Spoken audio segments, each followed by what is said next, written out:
Hey guys, it's Ben the Coin Geek at Old Pueblo Coin in Tucson, Arizona today with one of my absolutely favorite things to show off to you, and that is old currency. Fun stuff. As always, like, share, subscribe as we go through a pretty broad base amount of currency here. We're going to look at them mostly from the visual aspect. A lot of the older banknotes are going to be uniface, so they only have printing on one side. Most of what we're looking at today is going to be pre-Civil War era. And pretty fantastic to look at. As always, chime in and share your knowledge because I only act like I know everything. This $5 bill here has all kinds of very fine printing to it, actually giving it a three-dimensional look just based on the printing style that they did there. The Wayne County Bank of, there it is, what's that word? You knew it already, Palmyra.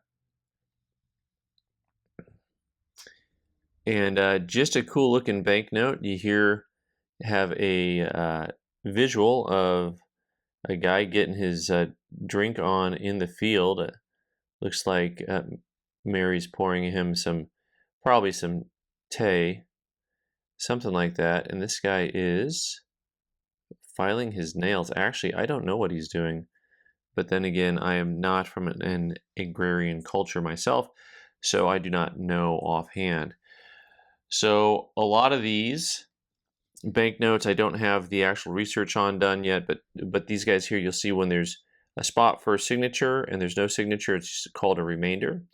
And then you'll see they were dated with the front half dated 18, and then you'd fill in the second half there on those. This happens to be from the 1830s. And believe it or not, I believe that says it's from Wyoming. Maybe I'm wrong about that. Maybe the WY stands for Wayne, but I definitely wouldn't have thought that was from Wyoming. Let me see here. Is there something here that says WY on it? All right. Well, good. I like leading off with, here we go. That's more like it. It's not that. They're New York. Thank you.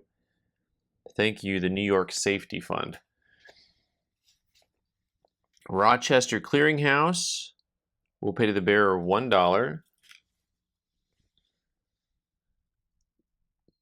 So this is a little bit something different. This is going to be the seal of the city of Rochester. Hold up to light to see the watermark. Oh, brilliant.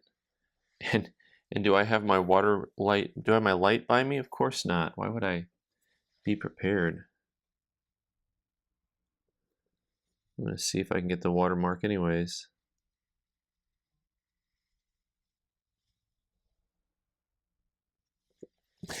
So this one here, a little bit something different. This is from the 1930s. This is actually, so the 1930s, there was something known as the Great Depression, and then you had a lot of script that went out during that time period. And this is one of those notes.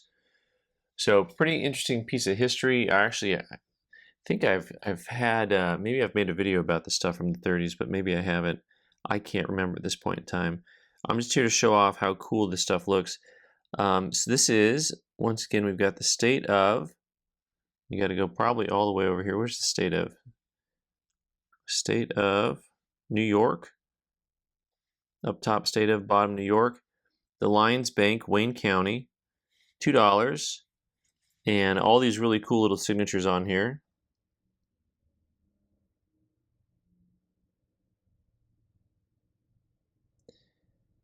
And all the cool little images on here. And a $2 bill. These guys here were uniface. Wrinkly crinkly, and lots of times they'll have some type of counter signature on the back of them.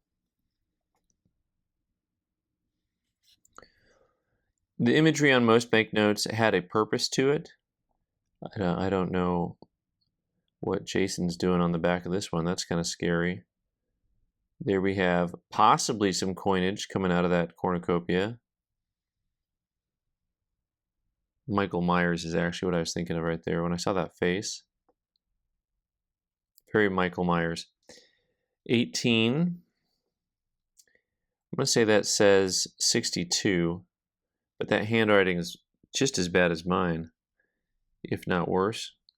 Most of your banknotes from this time period, if you kind of hunt and peck and look around on eBay, you can pick them up for like 30, 40, 50, 60, $70 range. And then there's a lot of real scarce issues that people who collect specialty notes will fight for. Oh, that's exciting. What's exciting, Ben? You might be asking yourself. The butter churn is what's exciting because only cool people own butter churns. Okay, that was it. That's all you get. That's the butter churn. Wayne County at Plymouth, $2.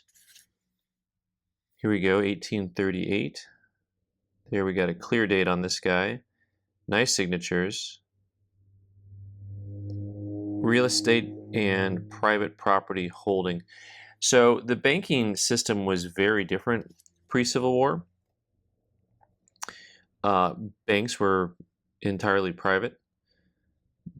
The Civil War was the creation of a federal currency, was created during the Civil War. There's lots of stuff that I attribute to like the 1930s that really goes back, 3/4 of a century previous.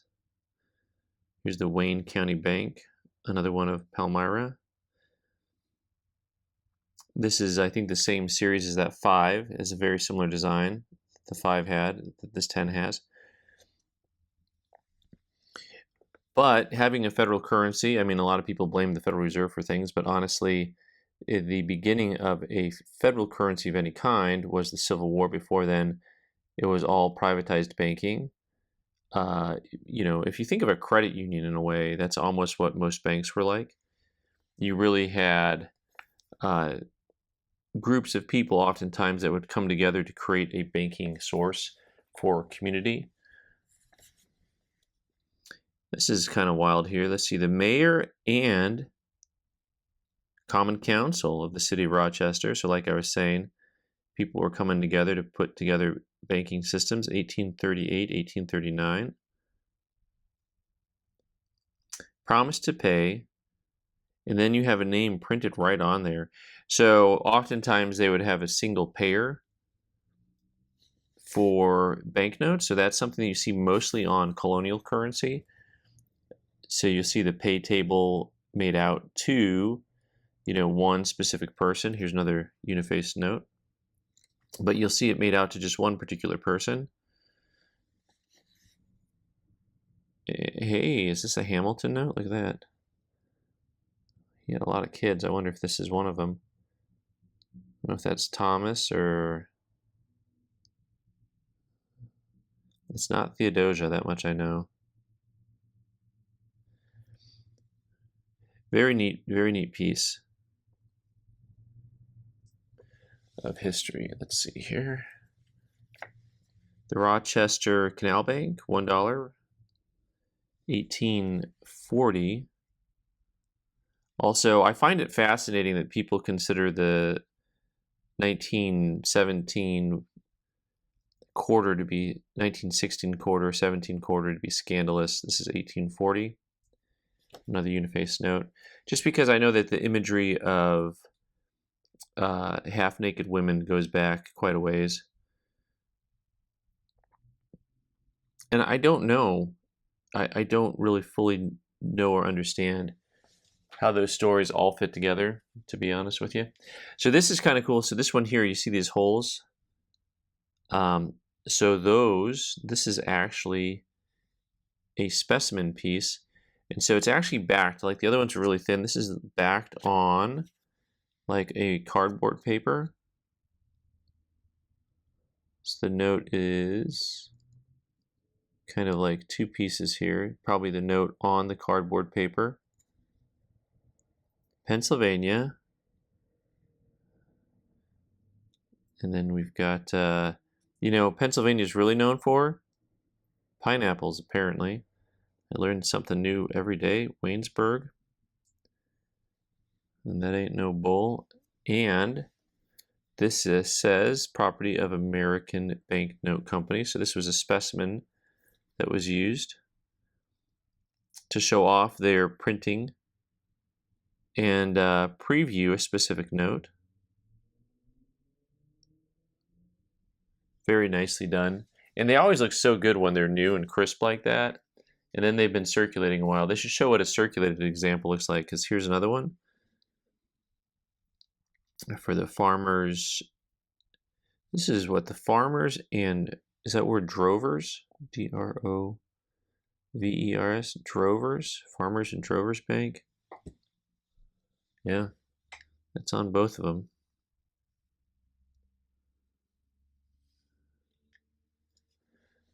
So this one also was a specimen note like the previous.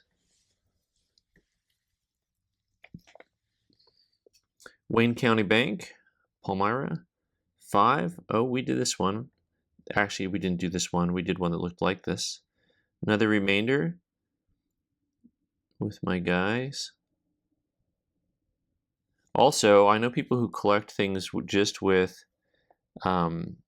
bacon. No, I know people who collect just banknotes just with dogs on them. You can do it your own way, right? However you want to do it, you can do it. I got a lot of banknotes here. I'm going to keep rolling. The Bank of Rochester is another earlier one. This is 1835. There's a bunch of, I have a bunch of these 10s. Once again, your imagery here. Someone with a trident. Someone with the caduceus. So you see a lot of the same imagery over time.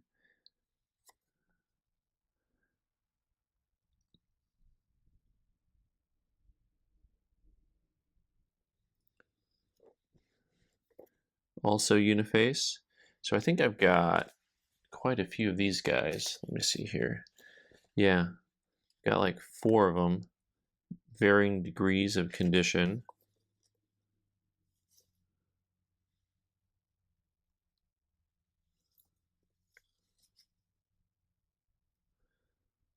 I think all the signature combinations are the same. Yeah, that's the one thing I was curious about on those, to see if the signature combinations changed at all or not. All right. It's the Commercial Bank of Rochester. This is a private check from 1878. Fun fact, after the Civil War, there was actually the creation of a Green Party, and the Green Party at that time was actually set up within the concept of wanting more greenbacks, greenback being a nickname for a United States federal banknote. And so it was actually the farmers that were arguing they wanted more greenbacks, and the banks were arguing they wanted more gold.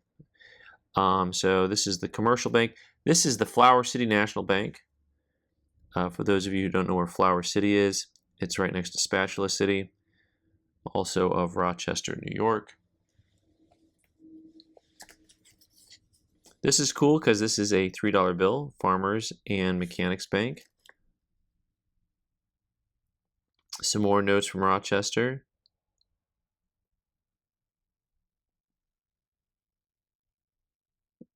And it looks like there's some more agrarian things going on here. Got a few of these, it looks like. Or at least a couple 3s. 2 of them. This guy's rough. Here we got the hole through there on this 20. A 20 was probably pretty scarce. Most of those banknotes we've seen are like $1, $2, $3, and $5 bills. Countersign registered in the bank department. State of New York. Anyone want to guess where this is from? Oh, there it is, Rochester. There you go. 1857. Here you have another cornucopia. Not with weapons. We're not Hunger Games style, but just with money flowing out of it. And the Phrygia cap. What's the hap? So we got the Phrygia cap. A symbol of freedom. And we've got some more checks coming through here. Oh, this is interesting. I'll go back to that in a second. What is this guy here? They had stamps on them here. Payable and value received. Mr. Wasserman and Brown. 1868. Trying to figure out where this is going to be. It says promissory note. I'm looking for the word Rochester. There's another Flower City National Bank. Flower City Bank. I'm guessing this also has something along those lines. On that last one, okay, this one's interesting. So this one, Rochester, this is 1866, so right after the Civil War. Dealers of school books, stationery, blank books, school stock, really cool embossed piece of paper. These guys, when you deal in paper, I guess, you've got all the cool stuff going on. I'm gonna get this piece of paper out of the front of it so I can see the rest of it. Or actually, it's at the bottom. That's the bottom of it. It's folded over. Bookseller and stationery, number 6 Exchange Street. What's fun about stuff like this is you just look and you can see kind of a different time in life, how people lived, what things looked like. George W. Fisher. And I bet if you look up George W. Fisher of Rochester, New York, you can probably find Civil War tokens with his name. I'm just guessing. I actually don't know that, but after I look at that piece of paper, it just makes me think that you'll see that. Another Rochester Clearinghouse note.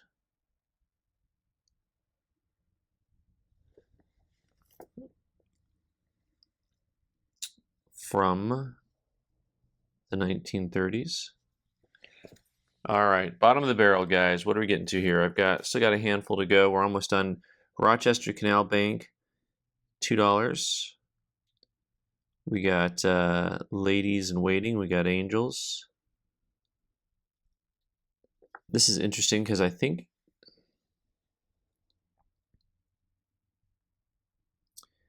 that might say 1962. I think somebody may have dated this when they got it, but this is dated 1840. Another uniface note. This is almost like on rice paper. That note's so thin you can just kind of see right through it. Oh, this is interesting. This one might be more gooder. She's giving me the side eye. Oi. Union Bank of Rochester. This is 100. How come all the ladies on here look like they're so condemning right now? This is very, very different look and feel. Look at that. Shield's cool, though. Shield's cool. You got some ships out there. You got a great looking eagle. Beautiful note. 1850.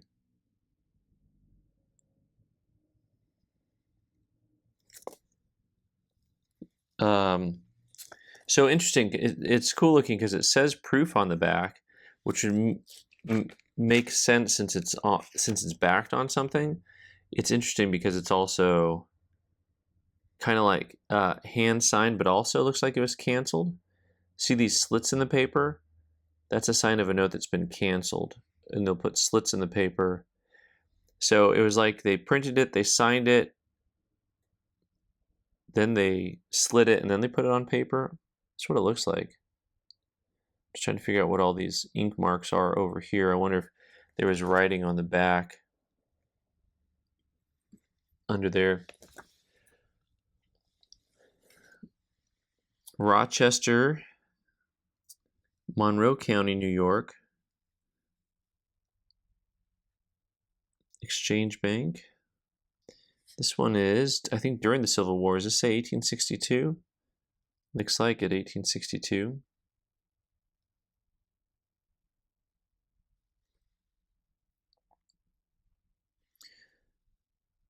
Very nice vignettes.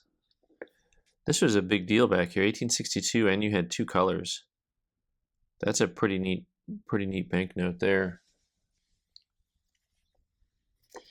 These 2 are fun. So I got a 1 and a 2 that both have like this almost 3D effect with the printing. Speaking of 2 different colors, Rochester City Bank. You've got the overprint. And I think it's intentionally misaligned. because it's the same on both the 1 and the 2. These notes are dated 1856. And you'll see they have very different vignettes to them on the 1 and the 2. We have some industry going on here on the 2. The 1, look at her holding the 1, looks a lot more like agriculture. It's pretty cool. Both notes are uniface, a little bit rough on the back. And more multicolored notes here at the end. Another Rochester Exchange Bank. 1861, another Civil War era one. So this has a really cool vignette on it because you've got the gentleman here. Looks a little bit like Ben Franklin, but he's teaching a kid about George Washington.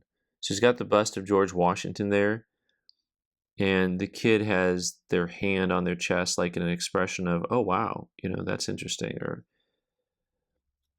something like that.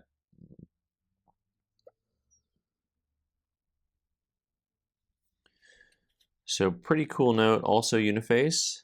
And last but not least, I have a triplet here that I think we'll have priced as a set. Oh, when I say triplet, I meant, a triplet of 4 notes.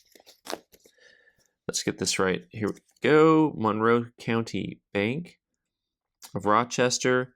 You've got very interesting banknotes that are multicolored. They are still uniface.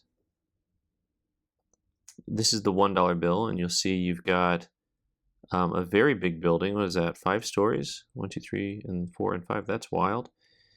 Then you've got some guys who are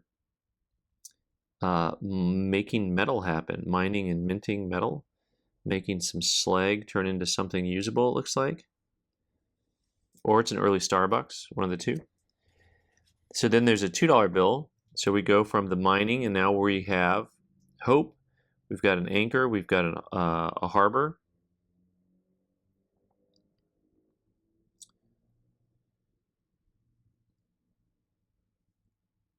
And we've got looks like people rustling up some cattle on the 2. Then on the 3, we got 1, 2, 3. Oh, this is interesting because we've got the big cornucopia. We have this gal is looking into a shipbuilding yard. See how this ship it's not in the water, and it's got guys standing by it, and looks like there's an American flag on there. That's cool. So it looks like might be looking to the future there. Another interesting little canal scene. And last but not least, I think this set of 4 notes is about $500. I think it's the only thing that I had kind of priced. All these notes, by the way, really cool security features. This says the word 5 all the way around the border. And once again, you have some more agriculture here. That's it. That's all she wrote, folks. Thanks so much for being here today. I'm Ben the Coin Geek. You can subscribe by clicking on the owl button in the corner and watch more videos on the right side of the screen. Thanks.